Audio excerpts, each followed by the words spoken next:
প্রত্যেক দিন শোয়ার সময় 100 বার করে তোমার কাছে মাপ চাই। একদিন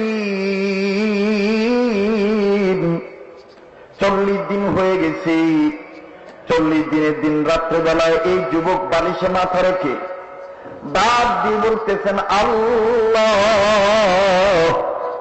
এটাই আমার হায়াতের শেষ মাপ চাওয়া হইতে পারে। আমি তোমার কাছে মাপ চাই ঘুমাইলাম। রব্বিগ ফিরলি, রব্বিগ ফিরলি। আল্লাহু আকবার। কিন্তু যুবকের দিলের তামান্না ছিল সে মসজিদ যাবে, 5 ওয়াক্ত নামাজ আদায় করবে।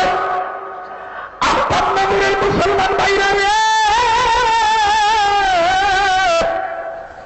এই মাদ্রাসা থেকে আগত আজিজ তলাবা ভাইরা, আমার উস্তাদ সমস্ত ওলামায়ে কেরামগণ, এবার যুবক যখন দোয়াতে ঘুমাইল, সকালবেলা ফজর নামাজের আজান আল্লাহ পাক এই যুবকের কানে ঢুকাইয়া দিলেন।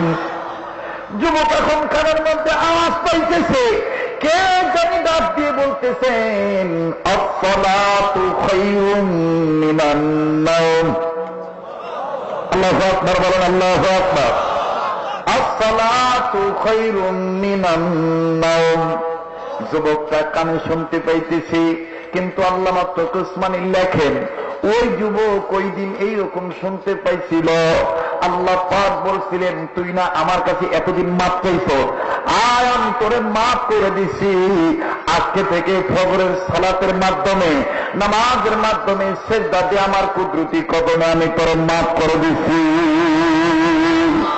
আমার ভাইরা, ওই যুবক নারাজি হয়ে গেল। আমার 40 দিন পর দেখা, 40 দিন একটা দিন একটা উক্ত নামাজ, তকবীর ছুটে নাই। তকবীরুল্লাহর সাথে আমার বন্ধুগণ জামাতে নামাজ আদায় করছি। 40 দিন পরে আল্লামা তকি উসমানীর সাথে দেখা করে ডাক দিয়ে বলতেছেন, হুজুর, আপনি আমারে কি দোয়া শিখাইলেন? এখন আমার দাড়ি রাখার জন্য আর কোনো বাধা নাই। কে জানি বলে দেয়, এরকম তোর গাল মানায় না, তুই নবীর সুন্নাত তোর গালের মধ্যে লাগা। হুজুর এখন আমাকে আর না পাঠা